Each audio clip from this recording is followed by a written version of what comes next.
May 20th, 1947.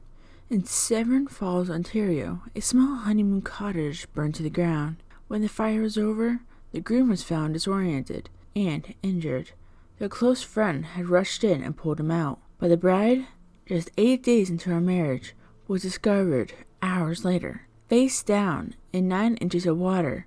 Her name was Christina Kettlewell. She was only 22 years old. What followed was one of Canada's strangest unsolved mysteries, a tale of love, betrayal, insurance policies, and whispered secrets that still haunt Severn Falls to this day. This is the story of the 8-Day Bride.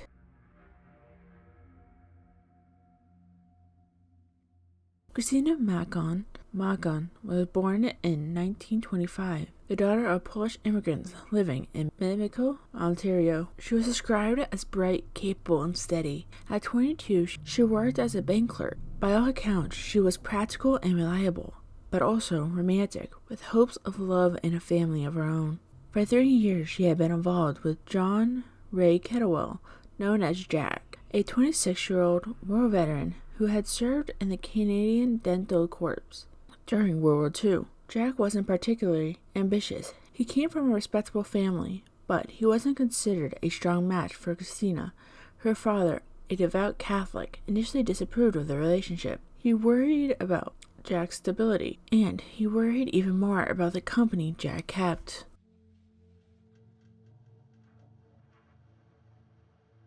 Jack's closest friend was a man named Ronald Berry. At 28, Ronald was charming, well-dressed, and a professional ballroom dancer. But his business ventures in construction and insurance had failed.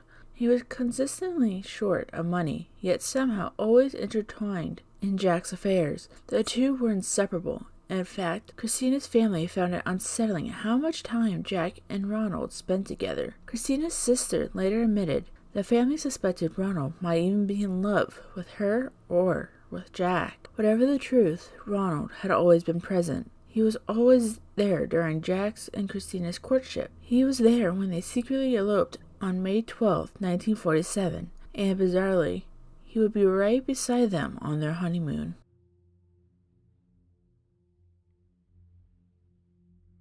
Instead of a private romantic getaway, the newlyweds spent the first days of their honeymoon in a small apartment on Tydale Avenue in Toronto, together with Ronald. Then, on May 17th, the trio traveled to Ronald's family cottage in Severn Falls, reachable only by boat. The remote setting should have been peaceful, but what happened next was anything but ordinary.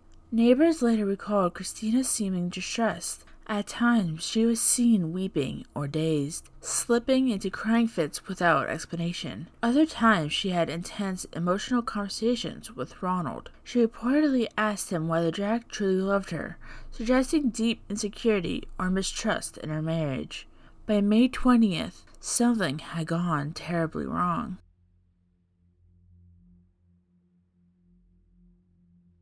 That morning, Reginald left the cottage for a short trip. When he returned, he found the building engulfed in flames. He rushed inside and discovered Jack, dazed and bleeding from a head wound, pulling him to safety.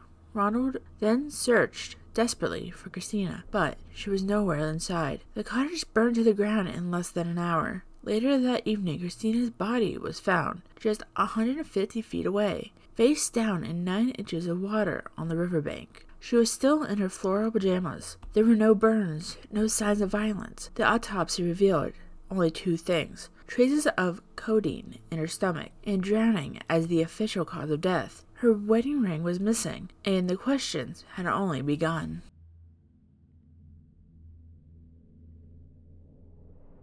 Police interrogated both Jack and Ronald. Jack, treated for shocks and burns, claimed he remembered nothing after 11 a.m. that day. Ronald gave a 3,000-word statement, so elaborate that investigators described it as quote-unquote fantastic. On June 19, 1947, a public inquest opened. The case drew massive attention. The courtroom was packed. The grounds outside crowded with curious onlookers. Some even approached Jack and Ronald for autographs. Press dubbed Christina, quote, the 8-Day Bride, end quote, and her death became front-page news across Canada.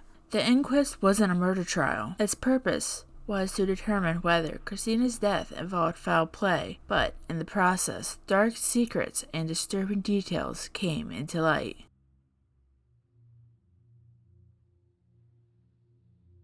Investigators revealed that Christina had written several suicide notes in the weeks leading up to her death. The first, on Easter Sunday, was addressed to Ronald. In it, she wrote she had tried to poison herself after doubting Jack would propose. Quote, "This will be the best way out." End quote. She wrote, quote, "As I could not bear to see another girl have him." End quote. A second note in late April was even more disturbing. In it, Christina declared she would kill herself and Jack as well, writing, quote, "If I cannot have him, I do not intend anyone else to." End quote. The final note, written the day before her death, was addressed to a landlady named Miss Thomas. It read, quote, "Ronnie is in the boat outside somewhere. By the time he gets back, everything will be all over with." End quote. All the letters were confirmed by a handwriting expert, yet Ronald had kept them secret until the inquest, strangely rescuing them from his burning cottage.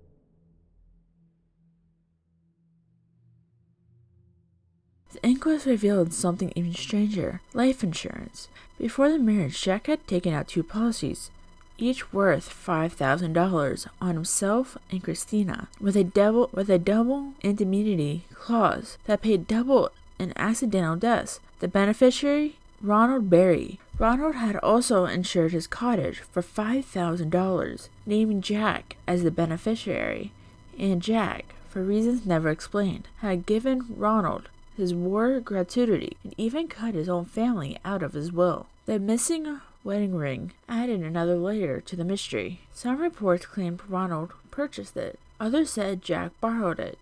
Either way, it vanished after Christina's death. As the questioning grew more intense, prosecutors pushed Jack on another shocking possibility: that he and Ronald were lovers.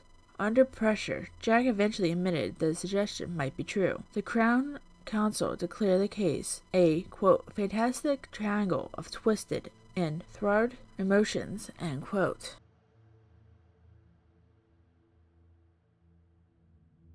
After weeks of testimony, the jury returned with an open verdict. They concluded there was not enough evidence to determine whether foul play was involved. Christina's death was ruled a drowning, but the circumstances surrounding it were left unresolved. For Christina's family, there was no closure. For the public, it became a tale of scandal, whispered theories, and unanswered questions. Jack remarried 3 years later and lived a quiet life until his death in 1998. Ronald Berry eventually left for New York in 1956 and disappeared from public record.